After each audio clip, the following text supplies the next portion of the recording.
Robert Croak, the founder of the global brand Sillybandz. You sold Sillybandz in how many stores? No idea. Thousands. Oh, yeah, hundreds of thousands. Thousands. Yeah. You want to know if a partner is a good fit, if it's somebody that's going to be in a management role or a partner role. I always like to take them golfing and then to dinner, because if their etiquette on the golf course is bad, they're generally going to be that way in life. Everyone loves to talk about the $7 latte. Some people are like, go have your $7 latte, it's not going to make a difference, or you should avoid it. For every dollar you waste and you don't invest in, let's say, your early 20s, you're 22 or 23 years old, that $1 can turn into dollars in retirement. Some people may look at you and say, well, it's easy for you to launch a product and go into retail because you already have all the connections and you've done it before. But I'd imagine it didn't start out that way. I have failed way more times than I've succeeded, but people only count the successes. And all of the failures that I've had generally laid the groundwork for me to be so good at what I do now. And Robert, if tomorrow was all said and done, how would you want to be remembered? Oh. What's going on, everyone? Welcome back to the School of Hard Knocks podcast. I'm James. I'm here with Jack and Josh, and we have a phenomenal guest for you all today. We are out in Tampa, Florida with Robert Croak, the founder of the global brand Sillybandz. But he's also not just a business builder. I mean, this guy is a wealth expert, okay? I mean, we were talking before the podcast, and I'm just like soaking up all the knowledge and information that this guy has, man. So this is about to be a masterclass on all things business and wealth building. First of all, Robert, great to be here with you today, my friend. Thanks for coming. I appreciate you guys coming. I wish it was 80 and sunny like normal, but we'll get through it. It's a little chilly, but I was in New York yesterday, and it is way better here for sure. Absolutely. Where I want to get things started, man, is I want you to take us back to the moment when Sillybandz was just a weird idea, right? Before the billions of bands, before the global craze, right? What was it that you noticed that everyone else ignored, right? Why did you trust your instinct to move as fast as the way you did in building that company? Yeah, it started with, if everyone remembers the Livestrong bracelets, those were a big phenomenon back in like 2002, 3, 4. And we did really well with those because we were one of the biggest companies in the world that provided those for charities and other companies besides the Livestrong Foundation. So that was kind of dying off a little bit, but still doing pretty well. It was doing a few million dollars a year. And then I was at a show in China, and I was looking at these really small shaped rubber bands. I saw it. I took a sample. I still have that sample today. I don't know what it's worth. And I was like, man, these would be so dope if they were bigger and thicker and could be worn as bracelets and tradable. And that's how it all started, you know. And everyone always sees the success stories and they think it's just this meteoric rise to the top. And it was not that at all. We launched a website. We, got up and running. We only had 4 cases. We had 4 styles when we launched. That was it. And we launched, and, they collected dust for a while, and it started to build a little momentum. That was back in the Facebook days when you could check the heat map on Facebook. And it started to go a little bit bigger. And then it tipped into retail on top of our website. And that was when life changed pretty dramatically. We went from 17 employees in the beginning of Sillybandz to over 3,200 worldwide employees to keep up with the demand. And it was wild times because, I remember when it first really started getting busy, I'm like, this is incredible. And at that time we were doing like 200 cases a week. And I was like, this is really dope, because inside each case was 576 packs of Sillybandz. So it was a pretty big number.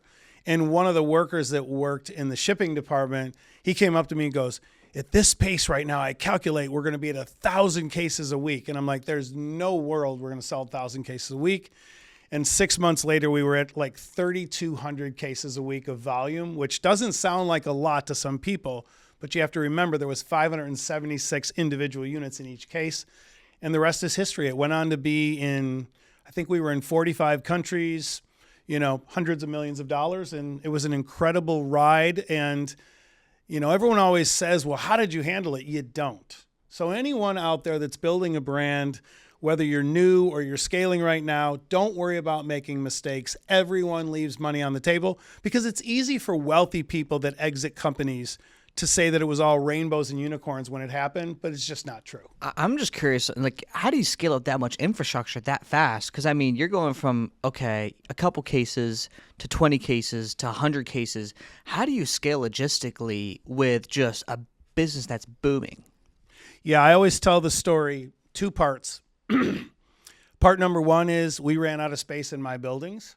So I went to the building behind me and I said, hey, you have all this extra space. Can I rent this side of your warehouse? I need it. And they're like, yeah, when do you need it? And I'm like, today, like literally as soon as possible. So we went through negotiations. We came to an agreement. And then the husband, who was part of the team, it was a family-owned business, he said, no, I don't want them in my building. So I was like, what am I going to do? It's right behind my current buildings. I need this building. So I went online, found out who owned the building, reached out to the guy, got a hold of him a day or two later. He's like, yeah, they're 10 months behind in their rent. If you want the building, make me an offer. I made him a cash offer. 3 days later, I had the keys. I went in, I said, sorry, folks, you've got 30 days to get out. And we started putting everything in that building. But there's a really crazy story, and a lot of your audience might be too young, but Katie Couric reached out and her team, and they wanted to interview me about this madness around Sillybandz. And it was one of the funniest days, and the police showed up and fire trucks showed up. We were so busy with all the buildings that I had someone go before we opened that day and buy a bunch of tables from Office Max, the white fold-out tables. And we had hello, my name is stickers, and I did a Facebook post and said, we need 50 people. Show up at 8 a.m. We're going to be hiring today. And I walked through the line while the film crews were filming me. And I literally just chose people by a handshake and a quick hello and hired people on the spot. And a few hours later, the police and fire truck showed up because we had the whole alley filled with semis of Sillybandz going in and out, but also people picking and packing and building boxes outdoors because we had no more room. I know that you mentioned that you had Katie Curry had kind of did the interview with you. What was that like viral marketing lever that you had pulled early on that enabled Sillybandz to get that global traction so quickly? You know, like, was it a multitude of things? You know, like we interviewed recently Don Voltaggio, who's the founder of like the Arizona Iced Tea. And like when I asked him like what was the number one growth lever, he said it was the packaging because it's at the eye level, everybody sees it. What was it for Sillybandz that enabled it to become a global phenomenon?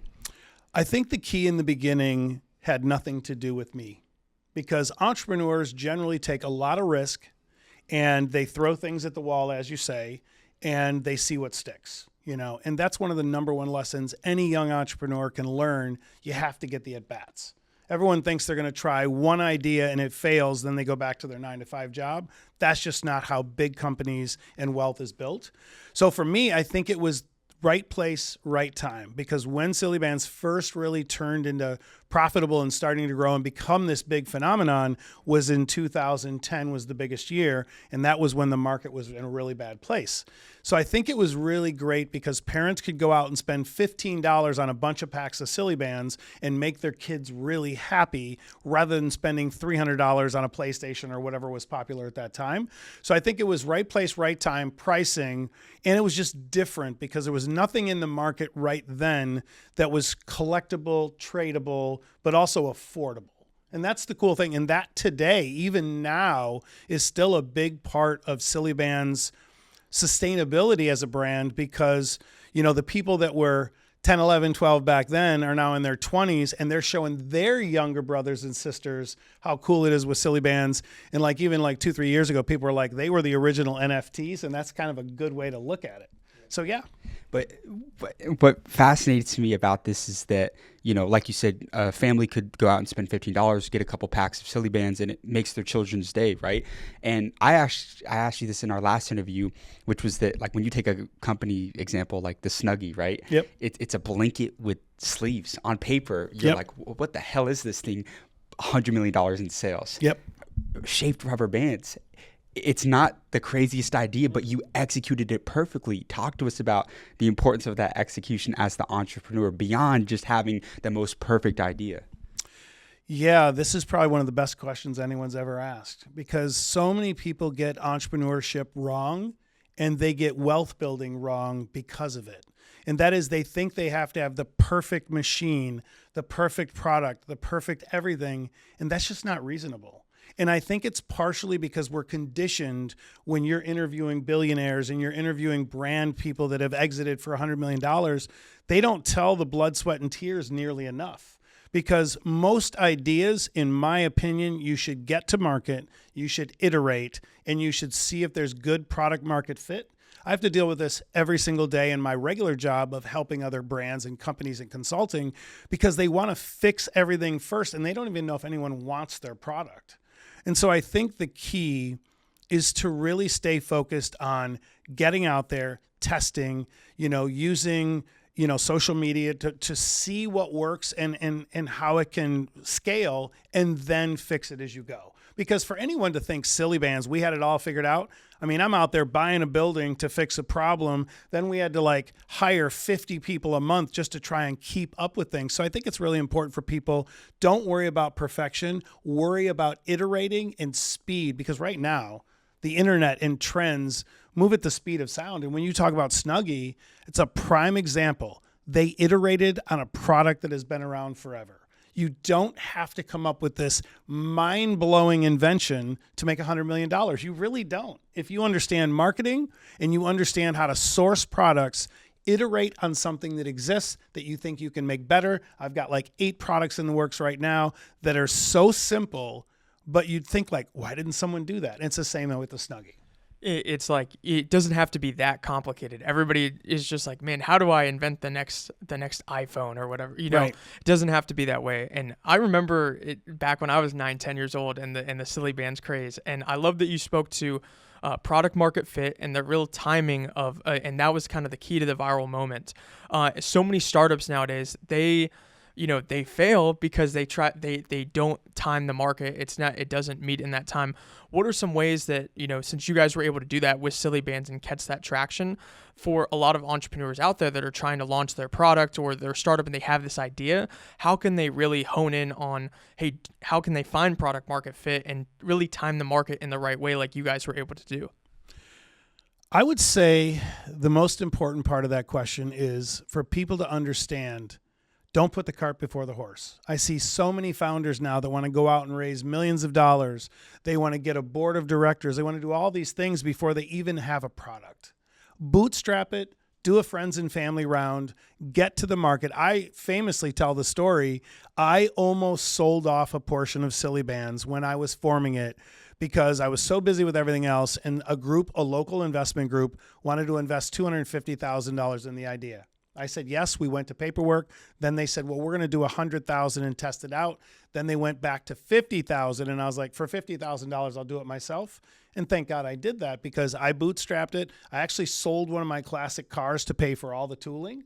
But I still, to this day, as we speak and film, own 100% of Sillybandz, which is just incredible because I could have easily sold them 20% of it for $100,000, not had to come out of pocket at all. But I like to bootstrap because the worst thing you want to do is lose investors' money, but you also don't want to raise so much capital that you don't have any tenacity to really make it work. I see founders all the time. They're getting paid $10,000, $20,000 a month through investor capital. They're out living the life because they don't have any hunger or fear. We say the thing that we question the most is there's people that just keep raising money. This is a perfect person to ask because you're invested in a lot of venture-backed companies. You give a lot of money to these people. We, for the life, cannot understand, right? We live in Austin. It's a big tech city. There's all these people just raising millions of dollars. They have no revenue. Right. There's no business. They've been the ideation and building, and I'm like, you've been building for 8 years, and you're just still raising money. You haven't sold a single thing. And I'm like, what's going on? What is that about?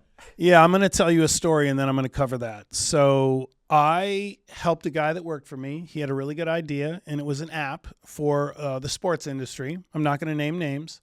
He wanted to raise capital. I put in the seed round, and I was like, we'll get up and running. And then because of me, we brought in a huge, huge name, multi-billionaire person. He's like, if Robert Croak's in, I'm in. I trust that guy. So we get up and running. We're starting to build it. We hire some staff. And I'll never forget it as long as I live. The first time I visited the new office, I came in and I'm like, what the hell is going on? There's all new desks, all new computers, gaming chairs, all this stuff. And I'm like, whoa, what are we doing here? This is not how you build a company. I'm all about, I want to walk into a startup and see IKEA white tables with regular basic chairs, everyone on their laptops. We don't need a $10,000 coffee machine, all that stuff. So that happened with me. The second time I visited our office, he wasn't there. So I'm like, wait a second, where is he? So I asked a couple of the employees, and they're like, oh, he's almost never here. I'm like, what do you mean? He's like, yeah, he's either walking the dog or skiing or biking or something like that. And so I see it all the time. And the number one rule in venture investing or investing in startups in general is you need to bet on the jockey. Whoever the quarterback is, that's what you're betting on. You're not betting on the idea as much. You're hoping the idea is really sound and you're hoping, but really good founders will figure it out, even if they have to pivot multiple times. But you're right. There is a world now, because it's so easy to raise capital, that so many young entrepreneurs and founders just continually raise capital. Like you said, 7 years, 8 years. I see it all the time. And I'm just like, they're so far into raising all this capital without producing, yet they can really build maybe a good deck, or maybe they're good at meetings or really good at Zoom calls. But at the end of the day, you want to bet on a quarterback that can figure it out. And that's why first-time starters that are entrepreneurs, it's their first startup, I generally pass on if they don't have a track record, because they're never going to look at the money as being as important as it is to me.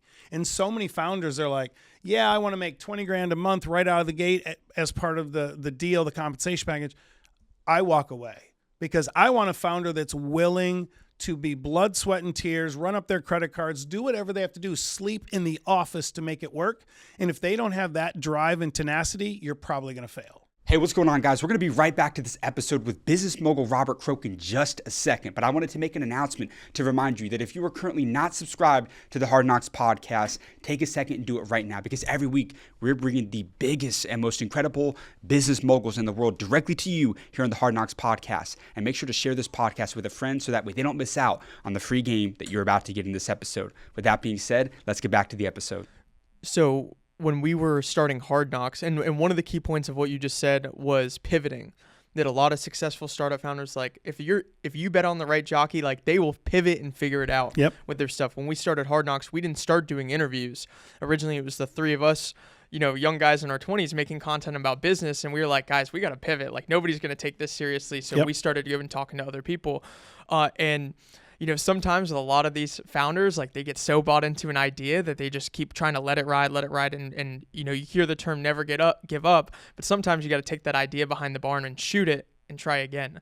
And so at what point for an entrepreneur could they learn, like, hey, this is how I could learn to pivot effectively, and when do I need to change course before I roll myself into the ground?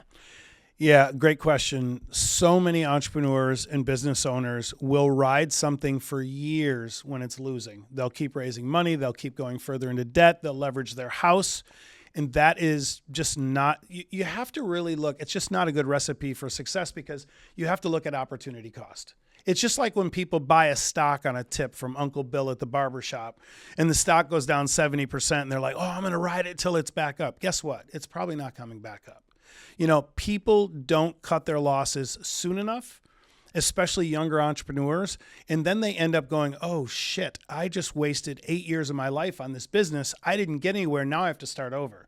So I think it is a critical point that everyone needs to sit down and have the hard conversation with themselves, their team, their wife, whatever it may be, and say, okay, we tried this. We've dumped everything into it. It didn't work. How can we salvage anything from this business and move on to the next idea? And I think it's that self-realization. I say it openly in our first interview. I have failed way more times than I've succeeded, but people only count the successes. And all of the failures that I've had generally laid the groundwork for me to be so good at what I do now. And that's the biggest thing and lesson I try to teach entrepreneurs is understand there's going to be failure, but if you're willing to learn from it and pivot, you will eventually succeed. We just recently did a podcast with Daniel Lubetzky, who's the founder of Kind Bar, which you guys would have a fascinating conversation. I need to connect you guys to do a podcast because I think you'd really like him. But I wanted to go back to this idea of like the product iteration. And we were talking about it on the podcast with him that with Kind Bar in the food and beverage industry, it's really hard to test a product to the public. Like if you, excuse my language, but if you fuck up like a food and beverage product to the public, it's hard to kind of recover from that. Whereas he talks about in the tech industry, like Meta, Instagram, they can test a feature, and if it doesn't hit, if it doesn't work, people hate it, they can kill it. In your business, right, like the product business for Sillybandz, for example, where's kind of like the fine line between like if you were to kind of test a feature or type of product and it didn't hit. I'm curious to kind of get your take on that and your line of business that you were in. Well, here's a prime example. I have a product that I'm not going to name on the podcast, but we got our production order, our first production order, and we're going to go live here in the next couple of weeks. And I wasn't happy with the end result of the box quality and the print. Now, I could have easily said, all right, it's only 1,000 units. Let's send it to market. 100 of those units are going to go to influencers that are going to, do videos for us. So it's okay, but I didn't do that. I rejected it, sent it back to the factory. I said, you have to give me the box at the quality and the level we expected and at what the sample was. And sometimes you can't avoid mistakes and you don't have the ability to test like you alluded to. If you're in the snack bar, protein bar world, it's very difficult to test and see what works. And that's why so many people, it's really weird that we live in a world, we all want to eat healthy, but yet so many of the big brands you see out there that are popular and talked about on social media, the founders lost their way and don't really care about the quality. And they end up just white labeling through some big co-packer or whatever. And I think the key is build something, if you're in the health industry or the food industry or makeup industry or whatever it is, build something that is different and high quality that aligns with your message and what you want for the company and stick to it. We see it all the time where a company makes a big wave, they get talked about in $100 million world, and then all of a sudden they sell off to somebody like a Coca-Cola or Nabisco or whatever, and then all the ingredients that they built the platform on and the brand on, they go away and it just becomes another crappy product. So I think it's all about, don't build a brand just to make money. Build a brand because it's meaningful to you and you're filling a need in the market, no matter what sector it is, and stay true to the goal, because so many people are worried about the profitability first. It should be figuring out, do people want this product? Because everybody that comes up with a product idea, they go to their family and say, what do you think? Isn't it great? The family always tells them it is. They spend their life savings on it and find out that nobody else cares. And that's a huge mistake. We could spend hours on that one. But I think it's just really important to try to get to market, see what works, get a broader audience to look, test, and taste the product, and then go from there of what to do next. Because you're right, with tech, you can iterate all day long and just bury something that didn't work. I mean, let's look at Apple. Apple's really struggling from a design and development perspective for years now. And they have this big war chest of money, but they'll spend hundreds of millions of dollars on something and then abandon it if they're too far behind the race, or if they couldn't get the product figured out. So I think it's best to just always bootstrap, figure it out, and test with a broader audience. We live in a world now where we can put out a wait list for 1,000 people, send them the product. There are seed people, and see if they really like it, the quality, what their feedback is, and then go to the broader market. So there is a lot more ways to test products now than ever before. You've had your success with Sillybandz, and now you're launching more products now. And I feel like some people may look at you and say, well, it's easy for you to launch a product and go into retail because you already have all the connections and you've done it before. But I'd imagine it didn't start out that way. You didn't have any retail connections. You weren't able to get into stores so easily. For someone who's watching this, whether they have a food and beverage brand or a physical product brand, how can they go about building relationships with physical locations and retail centers to actually put their products and get that initial test in? Yeah, great question. First and foremost, build the story first. So many people get a product done, they get it on their shelves, they have no sales, they have no story, they have nothing to show for the product, and they immediately want to go to retail. So they'll go to a product show for food or beverage or whatever it is, spend $10,000, get a booth, do all that, and nothing happens. Don't do that. Build the story, build the audience, find your tribe with that product, even if it's only 1,000 people. And then once you have that built, retailers want to see a story. And retailers are generally always going to be late to the party when it comes to a product. With Sillybandz, we had to tell retailers no because we couldn't keep up. We were scaling so fast. And we had a dozen people just working on retail integration around the world, and it still wasn't enough. We didn't have to go out and beat the streets, but here's the funny story. Once Sillybandz died off, even after hundreds of millions in sales and billions of Sillybandz being out on the market, when I would go back to that same retailer with the next product, they'd be like, well, I don't really see it. I'm not sure, Robert, if this is a good fit for us. And I'm like, well, did you see Sillybandz coming either? You took a chance on Sillybandz because we already had the story built and the viral nature of Sillybandz was already out there, so it was a lot easier. So for newer founders, don't worry about retail as much. Worry about direct-to-consumer. TikTok shops is huge. All of those things that cost you no money, because where people get it wrong with retail for people that have brands, they don't realize you have all the insurances, you have all of the different applications you have to have, all of these different things. And on top of it, the contractual agreement you're going to sign with a retailer, if you don't sell 2 units per store per week in Target, they're going to send the product back. Then you have 15, 20, 50,000 units that get sent back. You have to pay for it to come back. Then you have to find a way to resell it. So I think the answer for you is people should not focus on retail. Build the story, build the brand, build the online presence, because retail will come. You mentioned that you went from 17 to over 3,200 employees at Sillybandz. And when you actually came and did a community call with us for our School of Hard Knocks community, I remember you saying, like, when you do business with somebody, and even maybe for people that you hire, when you go to dinner with them, if they talk bad about their spouse or somebody that they've done business with, you ought to, like, I don't want to do business with this person. I don't want to hire them. And I've actually taken that, our team, last year we went from 12 to over 60 people at School of Hard Knocks. And for me, when I'm doing my final job interviews, I think about, well, if this person in the middle of the job interview starts talking bad about a previous employer, I'm like, that's a red flag to me.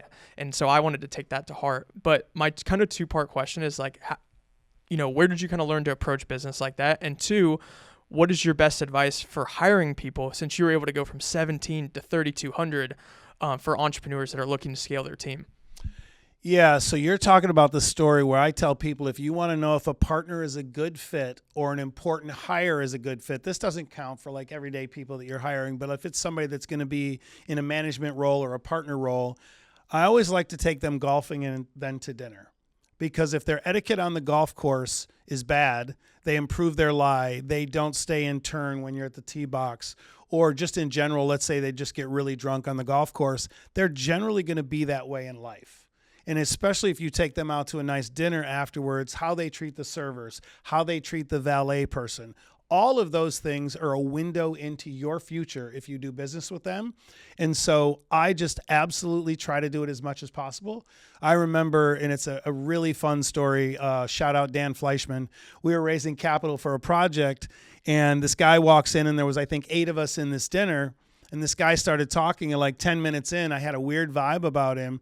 And then he just started bad-mouthing his wife because she dinged a rim on their Mercedes. And he just went on and on about it. So I texted Dan under the table during the meeting. I said, hey, I'm going to excuse this guy. I can't take his money, and I don't want him on our cap table. And Dan was like, LOL, go for it. And so we finished the dinner, and I walked up to the guy, and I said, hey, man, thanks for coming out. Not going to accept your money today. Appreciate you stopping by, but this isn't a good fit for me. And so he got very upset about it. He was like, why? This is ridiculous. Why would you not take my check? I just don't ever want to do business, and I want all of you to feel the same way. Don't do business with people that you wouldn't sit around a bonfire with and have a good time with, because you will regret it down the road. I love that. That's great advice. That's a powerful story right there. Happy to go back to team. I wanted to shift slightly to talking about you sold Sillybandz in how many stores? How many stores would you say roughly? No idea. Thousands. Oh, yeah, hundreds of thousands. Hundreds of thousands. Yeah, because we had every 7-Eleven, every Speedway, every Target, every Walmart, Yep. I really don't even know that number anymore. So, another gentleman that I had the pleasure of interviewing out in Boston was actually the founder of Whoop, which is this right here. They just got a $4 billion valuation.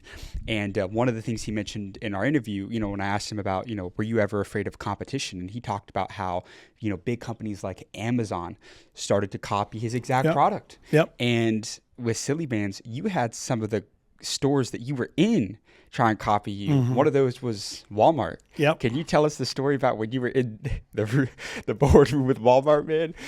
Can you tell us the story? Oh, Yeah, sure. So Can you talk about it? Is yeah, that I okay? can. Okay. So the biggest mistake, and for anyone building a brand or researching a brand, spend this $100 because it'll be the best $100 you've ever spent. When we finalized the name of Sillybandz, and that was the brand we were going with, we got our social media handles, taken care of. We made sure we had the URLs, all of that. In the cart for buying the URLs, I had Zany Bands, Crazy Bands, and every other iteration of the name we wanted, and that made it to the finals. I didn't buy those URLs, and it was a multi-million dollar mistake, over $100. So I tell everyone right now building a brand, if it's a very defined style of name like Sillybandz with a Z was, buy every other iteration of the name and save the socials as well. This is game right here. This Because is I'm going to great. tell you what you're going to spend. I mean, right now to save a URL for a year is like $11. You go buy every iteration of the ones that are close, because then what that does, it locks out the knockoff companies from being able to sound like you and be able to mimic your branding to be able to gain traction, because somebody might not know the difference between a silly band and a crazy band. So I made that mistake with Sillybandz, but then fast forward, after it slowed down, after everything happened, we had lawsuits everywhere, and Walmart was one of them. Walmart spent a long time. So everyone listening, don't go to Walmart first, because it's where brands go to die. Sorry, Walmart, but it's the truth. You have to really be careful. And so the Walmart story is they met with us. They flew in. They had to tour our factories. They did all of it. They did all their due diligence. Then they went dark on the negotiations after we were finished. Couldn't figure it out. And then like 2 months later, I'd forgotten about it. And someone was like, hey, they took a picture from Walmart, and they had, I forget what it was called Zany Bands, I think, or Crazy Bands. And they had them everywhere in every store. So they basically used us to figure it all out. Then they hired a distributor to knock us off and go into the stores. So the legendary story was, we went through all this negotiation. We go to a mediation, and Walmart walks in. They've got like 8 powerful lawyers. I brought my one dipshit lawyer that was terrible. And he got fired after the meeting. We rode together, so it was a very silent drive back to Toledo, Ohio. But I sat there for 2.5 hours letting the lawyers do their thing, and we took a break. I said, you are getting your teeth absolutely kicked in. I thought you were supposed to be this specialist at trademark law and all this stuff. So I said, I'm taking over. So we go back in, we sit down, and I look at them, and I made this up on the fly, and it is one of the coolest moments of my career. I went back in, I'm looking at all of them. So I'm at this giant conference table, and they're all sitting there, all these Ivy League lawyers. I said, I want to ask you guys a question. Just simple, just bear with me here. I said, how many animals are indigenous to the rainforests in the world? They're like, oh God, I don't know. I have no idea. And I'm like, no, just take a guess.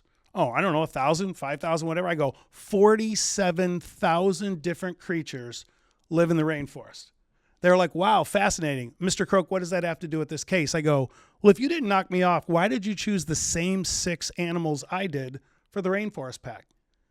I go, you had 47,000 options. You chose the same 6.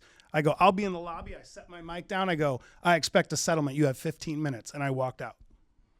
You've never seen silence. I get goosebumps just talking about it. Never seen 6 people that had nothing to say, and they're all lawyers. And I walked out. I waited in the lobby. 15 minutes later, we had a settlement, and I left. And I fired the lawyer in the elevator. What was that conversation in the elevator? I just told him, I said, you got your I said, you got your ass handed to you. And so I never spoke to him again. It's the power of being willing to walk away, though, which is what you did. I was willing to walk away because I knew they knocked me off. They knew they knocked me off, and they were hiding behind the law, and them being able to hide behind the distributor and make this distributor take all of the risk in this indemnification they had with the distributor. And so for me, I don't know where that story came from. I don't know how I concocted it in the matter of 3 minutes on a break, but it worked perfectly. And it made sense mathematically. They did not have an answer, and I just walked out. It's because you knew it. You just knew. You're Yep. like, it's that diehard entrepreneur, just love for their own company. And you Yep. see it, and you're just like, Like there's something that you're just, man, I can't believe these their efforts ripped me off, man. Imagine that scene in a movie. That's a people that was would awesome. lose. That'd be That's some legendary. old school Wall Street, the Yeah. first movie stuff with Michael Douglas. But yeah, so that's a fun story about dealing with knockoffs because it's never fun. And it's worse now because, back in 2010, 11, 12, you didn't have tens of thousands of people that knew what Alibaba was and knew how to launch products. I mean, think about it right now. People talk about, well, it's difficult to launch a company. You have it made because you're already rich.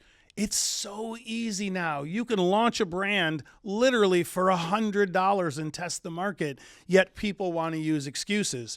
I tell the story all the time. When we launched custom silicone bracelets, this is long before Shopify and WordPress and all that, to build a shopping cart for your website back in 2003-04 was like $15,000. Now you can go on Shopify with a free trial and have a website through AI up in 10 minutes, and people still want to make excuses why they're broke. You can start a brand with $100. But what's a brand that people should not go into? Is it physical products? Is it, certain types of consumer goods? Like what's a product you would tell like a first-time founder or someone who's looking to get into the product game where you're like, hey, there's just so many trials and tribulations with this, just stay away from it? I would say vodka, energy drinks, and cosmetics, unless you're going to build a cosmetic product that truly is different. The one we're getting ready to launch in the next month is going to blow the world's minds because I told the company that I'm working with, my partners, I can't put my name or my might or my money behind something if it truly doesn't work and make a difference. So I think consumer products are, in my opinion, the best way or tech to build real wealth. We all talk about real estate. We all own real estate. I love real estate, so don't come for me. I'm very heavily invested in real estate, but real estate is a slow game. For younger entrepreneurs that understand the internet and AI and marketing, I think consumer products are an incredible way to make fast wealth because it doesn't take hundreds of thousands of dollars of money up front. You don't have to go raise a bunch of capital. If I want to go buy an apartment building, and I'm kind of shocked that Grant Cardone said this recently even, I think it was like a couple weeks ago, he said the first place people should start in real estate is buy a 32-unit apartment building. That's horrible advice. How's the average person who's never bought real estate going to raise the capital, understand the numbers, and be able to buy a 32-unit building and start out in real estate? Terrible advice.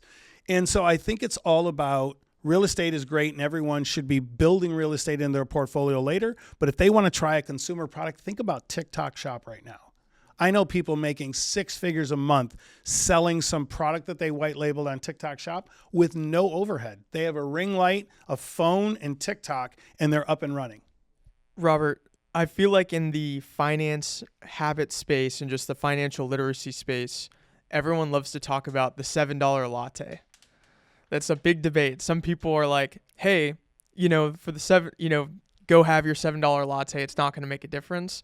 Or, you should avoid it. I'd love for you to talk about the latte phenomenon, but what are 3 rich habits, since you're on the Rich Habits podcast, what are 3 rich habits that the everyday, entrepreneur and wealth builder should be incorporating into their lives? Yeah, the latte. So a lot of the fake gurus that you all know who you are, that talk about the latte and the avocado toast and say it doesn't matter, go have the latte every day, go have the avocado toast every day. They just don't understand what compound interest can do for younger people. And so there is a number that I put out there, and you can fact check it, anyone out there that wants to fact check it. For every dollar you waste and you don't invest in, let's say, your early 20s, you're 22 or 23 years old, that $1 for that latte that day, so let's say it's $7 that day, every dollar can turn into $77 in retirement. Every dollar. So for that one beer you don't drink that's $6, that $6 invested would turn into hundreds of dollars in retirement. So I call bull on all of these people because they don't understand that most people, little leaks sink ships. And so most people go about their day. In the morning, they get a $7 coffee and they get a muffin. Then at lunch, they go get a Red Bull or two and they get their $16 lunch. And they do this for 30 years. And they wonder where all their money went.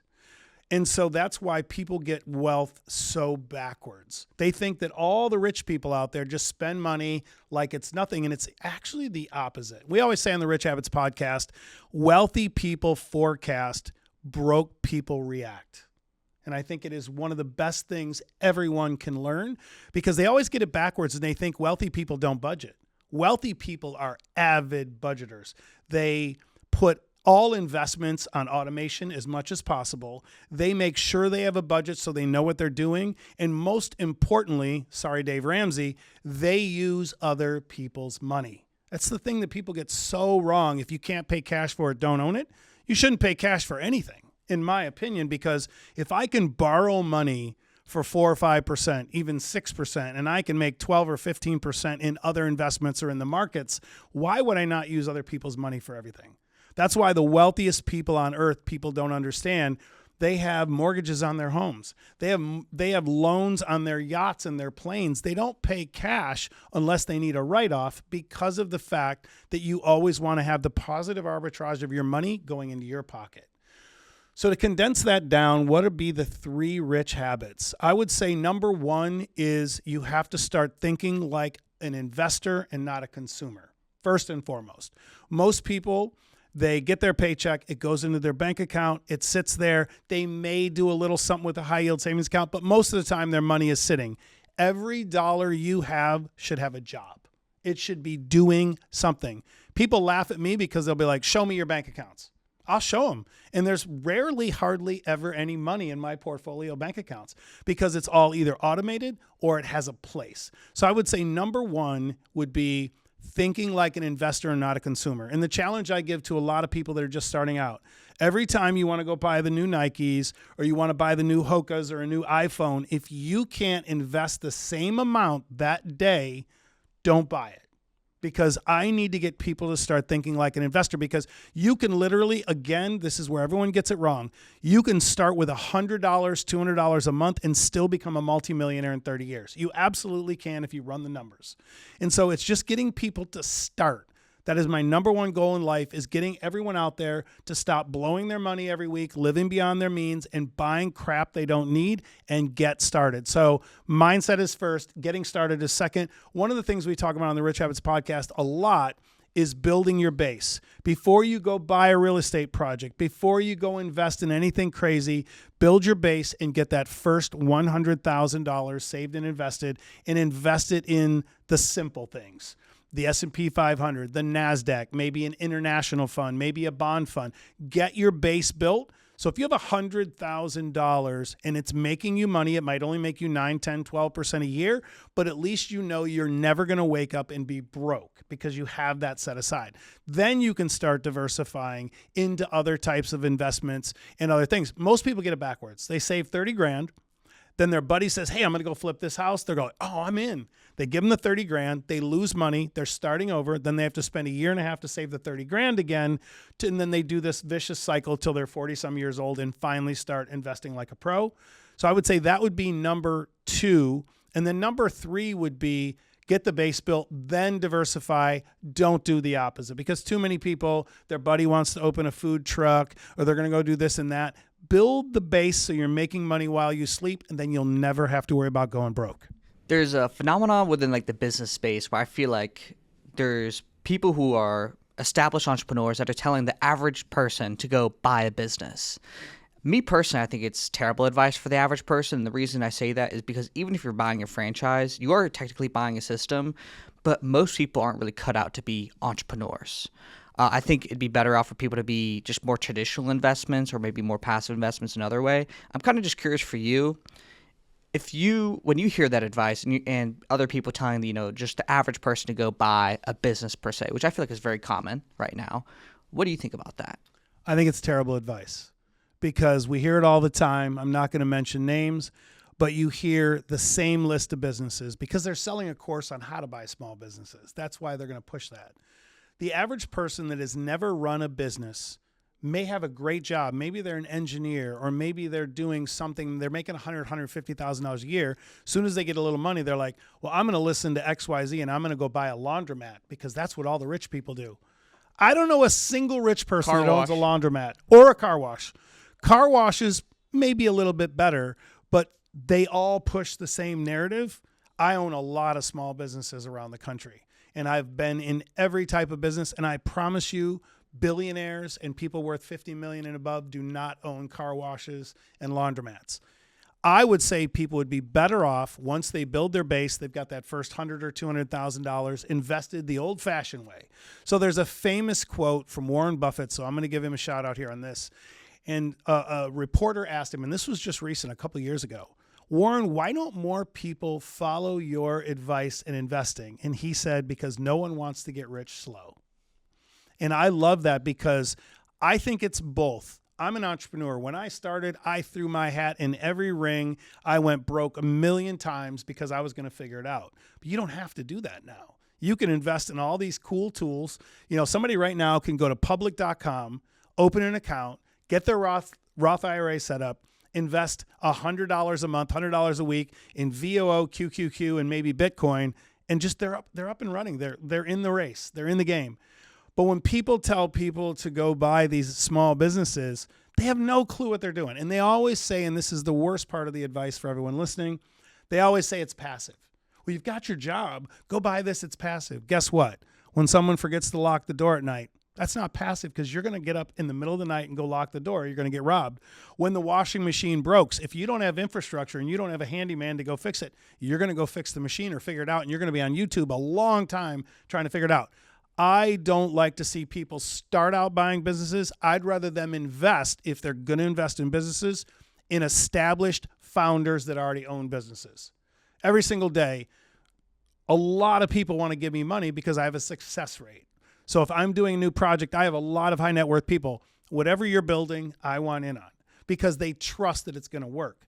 So for people that are out there in the influencer world, in the business space, telling people to go buy all these businesses, I would just like for them to really come out from behind the paywall of selling them a course on how to buy a business and say, okay, here are the actual bad things of what happens in a business. I own a pizza store in Parrish, Florida. It was going fantastically well, and we got hit by 2 hurricanes a year and a half ago. So we had to close down for 2 months. We had to renovate. We had to replace all the drywall, all the flooring, all the toilets, everything. They don't talk about that. They just say, buy my course, go buy a laundromat, and you're going to get rich. And it's just not the truth. So I agree with you 100%. Prior to the podcast, one of the things that, we were talking about and I asked you was, the three of us, business-wise, have been doing great recently and, are kind of in that mindset of, man, like you're talking about, every dollar needs to have a job for you. How do you preserve that wealth? We've been buying real estate actively over the last year. I invested in the stock market individually. But we're like, man, I wanted to ask you, it's like, what are some other avenues or things? How would you kind of be diversifying if you were us? And one of the things that you mentioned was doing is taking a shot and taking a chance at investing in some of those companies that do have the potential to, 100x, right? Mm-hmm. Kind of like the VC model, for example, right? Yep. And I wanted to get your perspective, right? Because it's not just you, but the most successful guys that are running VC companies and that have hit on very successful companies, they'll say that, hey, if you take 10 companies, invest in them, you got to be willing to know that the majority of them are going to fail. Yep. But it's that one, maybe 2 companies out of that batch of 10 that's going to really hit. What do you see typically in those companies that consistently every single time is the reason why those 1 or 2 companies hit on a consistent basis? Yeah, it's a great question, and it's really difficult to pinpoint. I say you have to bet on the quarterback, who's running it, but also their track record. In most cases, a lot of these companies that go on to be unicorns do have a track record, and it might be failure and it might be other exits. But it's understanding, let's back up a little bit. It's understanding that if you're going to invest in venture in these pre-IPO private placement deals, you have to look at it that if you do 10 investments, 5 or 6 of them are probably going to go to zero. 2 of them are probably going to do pretty well. And then you're looking for that 1 or 2 that really 100x's your money. And that's what you want to work towards, because no one gets it right every time. It's just not possible. Some of the most gifted people that are out there, people you've interviewed, I mean, like, let's face it, Ashton Kutcher, the former 70s, actor from the 70s show, is one of the most gifted venture people I know. And he's done really, really well picking the jockeys, picking the quarterbacks. So I think as long as people understand, and for you guys at your age, and the fact that you have cash and you have this dry powder to deploy, you should just be diversified. Like I said earlier, you should be looking at where is the puck going right now. It's going to energy. It's going to space. Data centers in space is not a dystopian dream anymore. It's a reality. It is, the blockchain is still going to be a big, big thing. It's AI. All of these things are where you should be deploying some of your money, but also precious metals. I've been pounding on the table for years telling people, please, please put some money in gold, silver, and copper. Now gold, silver, and copper have been up just hundreds of percent in the last year and a half, 2 years. So I think it's just understanding diversity and making sure you possess it. Because a lot of people, we go back to 2009, they were all in on real estate, 2008, 9, and 10, and they went from having their Bentleys and their Rolls Royces and all their fancy stuff to then trying to borrow money from me. Because I'm never going to be all in on one sector, because I don't ever want to get wrecked. And so I think the number one thing for younger entrepreneurs that are making really good money, get the money out of your hands as soon as possible and get diversified in all of these sectors, so you make sure you have coverage in a down market like what we're seeing today in the last few weeks while we're filming this. Is there's a lot of volatility, and you want to make sure your money is in a place where volatility does not scare you or put you in harm's way financially. A lot of these things, or at least they seem simple. Like, it's just like, hey, save your money, invest it. Every dollar that's not being used, it needs to have a job. Why do you think so many young people and investors, and even people that aren't young, because it's probably even that demographic as well, why do you think that, what are they missing? What do they not understand?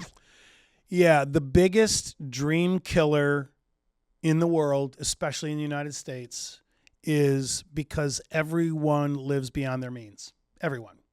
I don't remember the stat off the top of my head, but we looked it up a few weeks back, that the average household that makes over $100,000 a year right now, I think it was like 57 or 67% of them live paycheck to paycheck, because it's a vicious cycle. And everyone listening, this is probably the most important thing you can remember from this episode, is if you let lifestyle creep continually getting in the way of your ability to succeed and build wealth, you'll never build wealth. And so many people do it.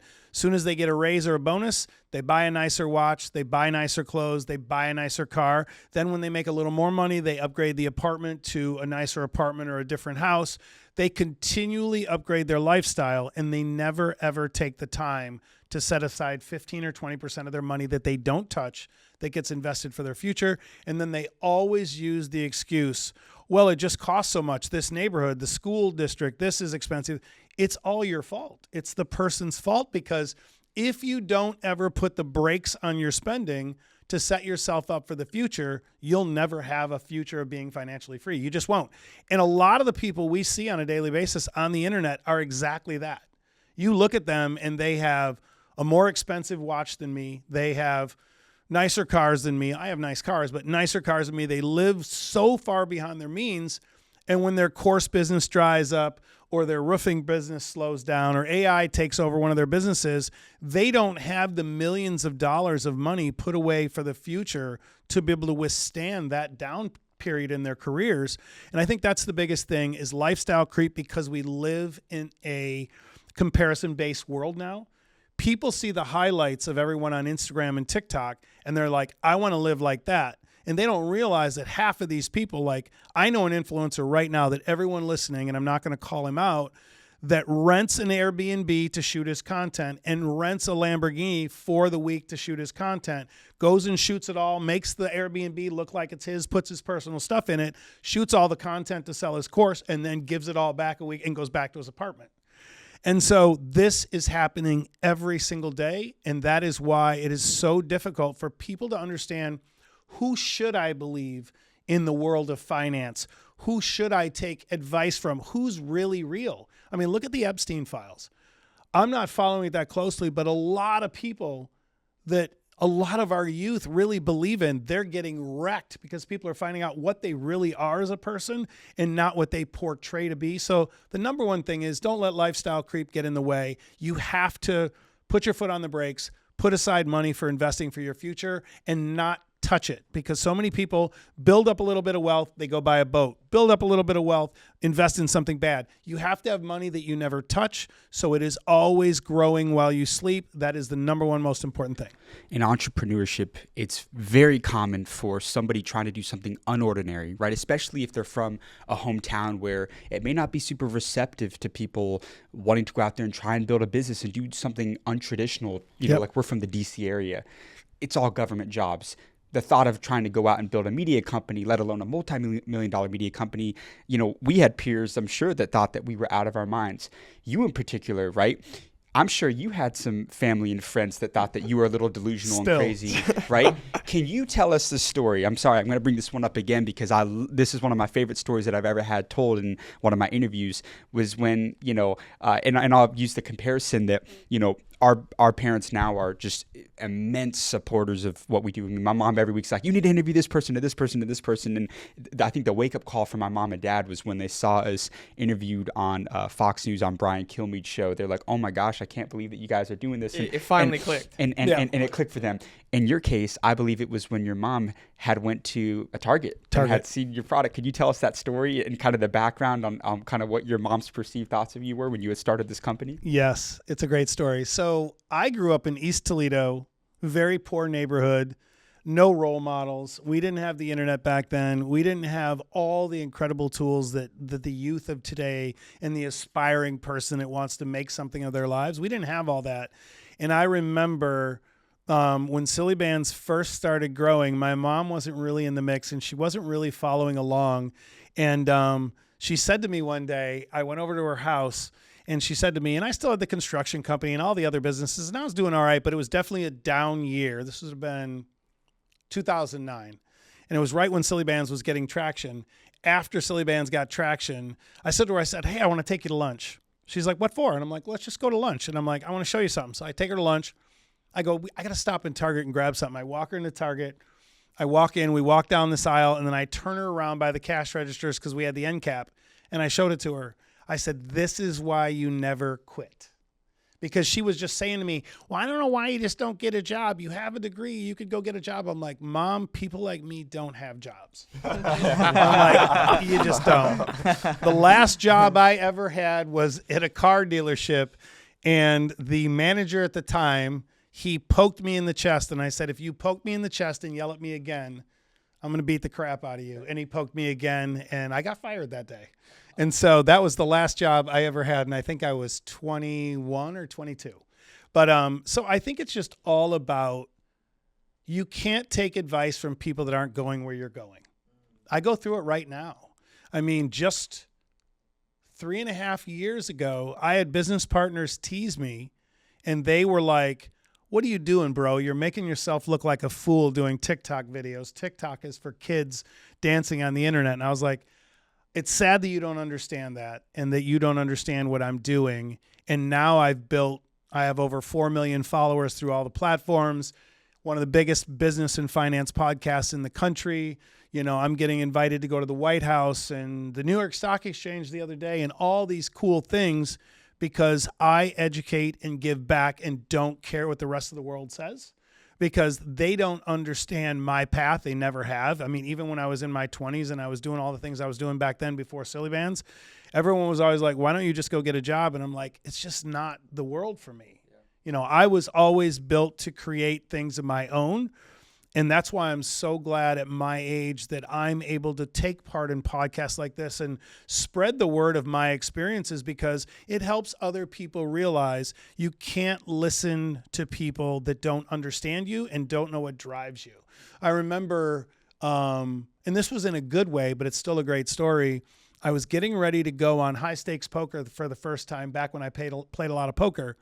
And I was packing up and I was leaving in a couple hours. And at the time, my wife's dad said to me, pulls me aside, and he goes, hey, man, he goes, I'm just saying, I'm not trying to be rude or anything. He goes, but are you sure you want to do this? I'm like, what do you mean? It's going to be amazing. And he's like, you're going to go risk $500,000 playing poker? I said, well, you've seen me play poker. You know, I have a very high win rate and I love poker. Yeah, I'm going to go risk it. He goes, well, I just want to make sure there's never going to be a situation where you're going to have to come and move in with us because you're gambling your money away. And it was just a story that I never forgot, because here's a person that cared for me, but also didn't understand my path in life. And so that's why I always tell anyone that's young and that'll listen, or older people, it's never too late to give up, to start. And you should never give up because of what someone else says. You are the only person on this earth that knows the path that you want to be on, and you need to stick to that path. We were talking about it in the car on the way over here, that this was a really full circle podcast for us. I mean, obviously not just because, Sillybandz was a part of our childhoods, but I mean, the fact that, your content since 2019, 2020, we've been consuming like on a regular basis. And I just want to give you your flowers on the content that you Seriously. create. We used to show other people, being like, hey, like that selfie style of doing a video, like you can do content. It's raw. Like it's that. not crazy production, but it's so tactical. And I mean, you ran up millions of views and hundreds of thousands of followers off of it. And it's real tactical advice. And I remember when I had first seen you, we were probably, I don't even know if we had started Hard Knocks when I first started seeing his videos. I mean, it may have been like right before it.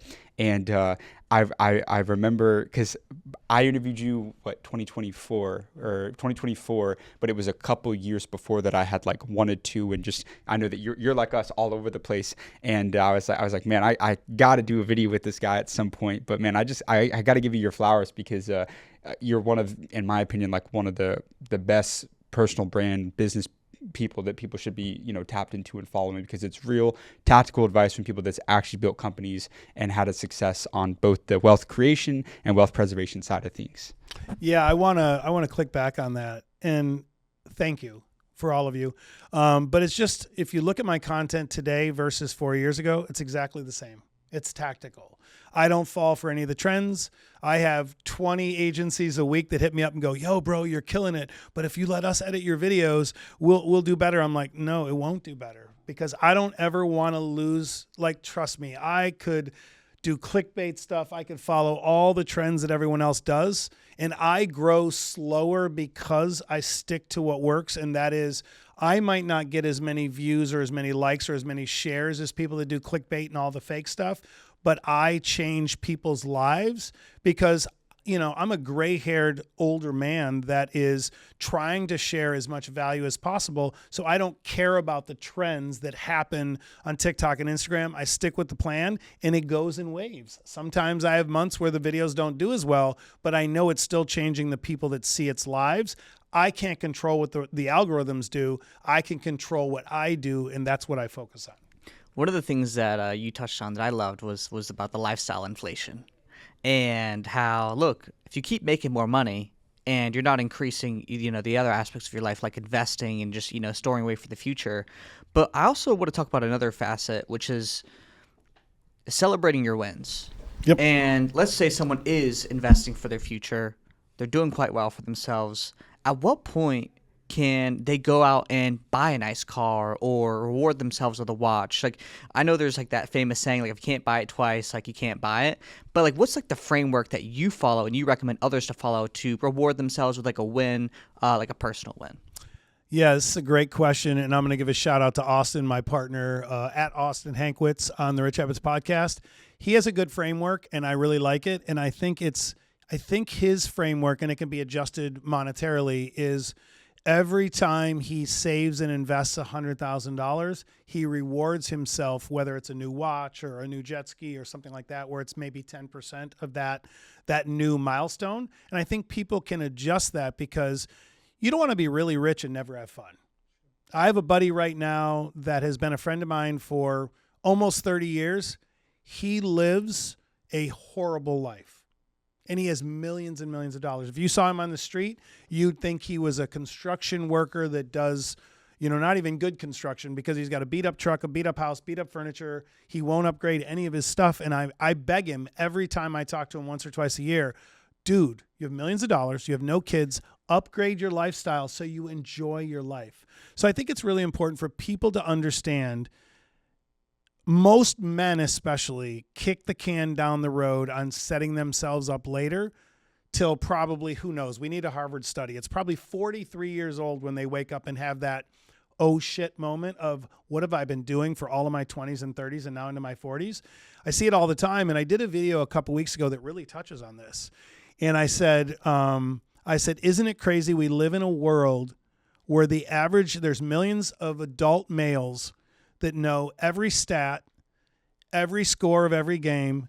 They know everything from every player, but they don't know what a Roth IRA is, what the S&P 500 is. They don't know their own stats. They don't know anything about finance, but yet they know every stat about other men that are making millions of dollars playing sports. They'll know, LeBron's finances before their own. That's right.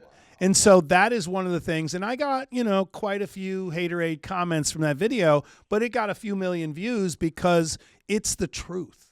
I have guys all the time. Had a bunch of buddies in town. Sorry about this, guys. But I had a bunch of buddies in town a couple weeks ago, and they're not close friends, but they're friends. And they wanted to just talk about sports and this and that. And I said, guys, I can't tell you who won the Super Bowl last year. I have no clue. If you had a gun to my head, I couldn't tell you who won the World Series. I don't care what other men are doing. I care about helping the people that care about listening to me, and I care about my own family's success. So here's the question. This is it right here. Should men buy sports jerseys with another man's name on the back of it? Never in the history of mankind. Now, I will say this. If Michael Jordan if I was gonna go shoot a pickup game with him and he said he'd sign a jersey, I'd go buy a jersey and frame it because I'm a big Michael Jordan fan. He's also a billionaire. That's right. But I would never go out in public wearing another man's name on my body, a jersey. I just wouldn't do it. And that's no hate to I have a lot of friends that do it. My apologies. It's just me. People always ask me, and I've lost friends over this over the years because, they're always like, well, how did you end up with so much money? I'm like, because I don't do what you do. I don't go out every weekend waiting to get drunk. I don't have 5 fantasy teams. And I'm totally fine with people that want to do fantasy sports. I don't want to get a lot of hate from this. I'm totally fine. It's just not the life I've chosen. And you have the blinders on. You're thinking about Robert Croak. You're not thinking about this right. person, I love to play sports. I don't like to idolize other people that play sports. I like playing tennis. I ride my bike a lot. I run a lot. I do all those things, but I don't want to spend every week. Think about it right now. And the NFL and all these platforms are genius. We used to have football on Saturday and Sundays. Now we got Monday football. We got Thursday football. So if you're someone that is not paying attention to your own finances because now you're spending 4 days a week plastered to the TV to watch every game. With 4 different subscriptions, by the way. With 4 different subscriptions. And all I care about is there's a lot of very wealthy friends of mine that love sports and watch it, but they're already wealthy. If you're complaining about living paycheck to paycheck, but you're in every fantasy team and you know every stat and every sport and every game score and all of that, then you have work to do. You really do. And a lot of people just don't understand that. It's the truth. No, it's just so true. Like, oh my God. Yep. Well, in the finance world, similar to with politics, there's an old saying that you can't control what happens in the White House, but you can control what happens in your own house.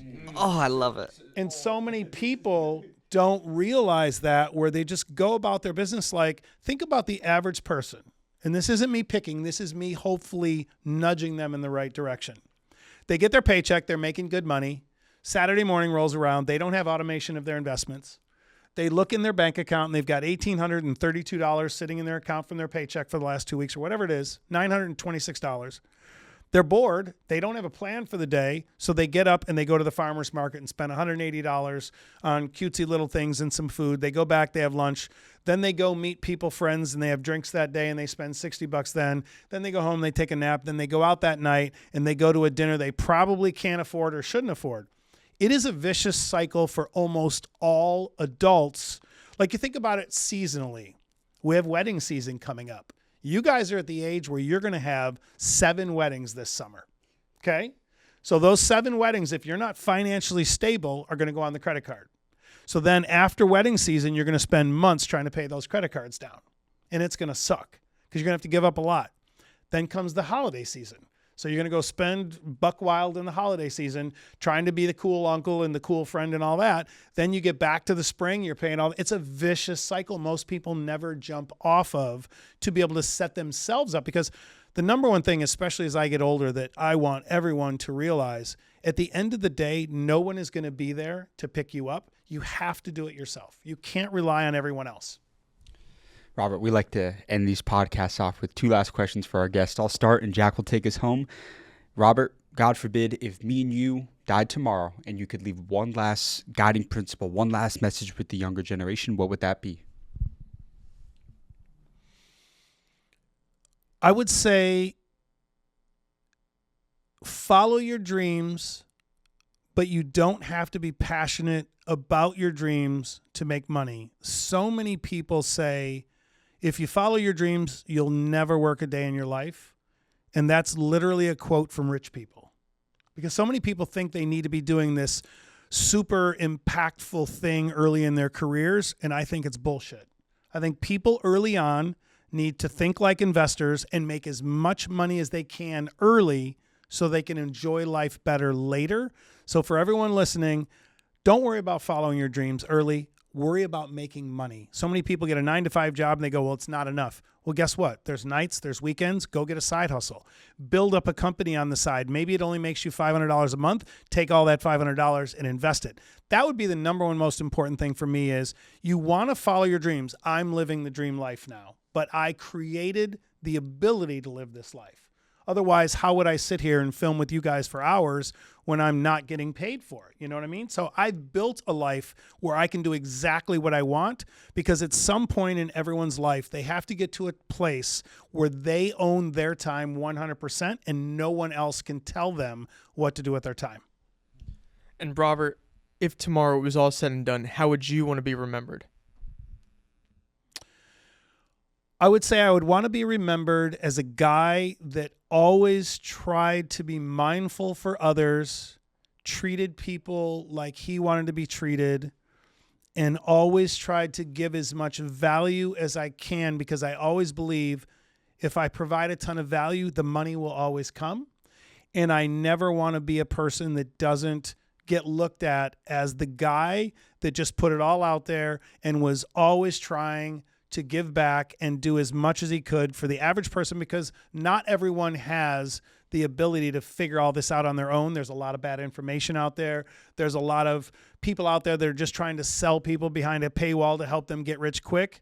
I want to be the guy that's remembered as this guy that just put it all out there and provided a ton of value for anyone that would listen. I love it. Beautifully said. Gents, Thank you. This was an incredible episode. Amazing Masterclass. Amazing conversation. Thank you. Everybody watching right now, be sure to like and subscribe, guys, for amazing content and incredible guests we have coming every single week to the Hard Knocks podcast, just like Robert Croak. We're going to put the link down in the description so that way you guys can follow along with Robert Croak on social media and get access to the Rich Habits podcast, the Rich Habits Network. We're also going to put a link down in the description to join the School of Mentors, where you can get access to our multimillionaire and billionaire network every single week, where you can hop on live calls with the 8, 9, and even 10-figure entrepreneurs that we interview on the School of Hard Knocks. So we can't wait to see you on the inside. With that being said, we'll see you in the next episode.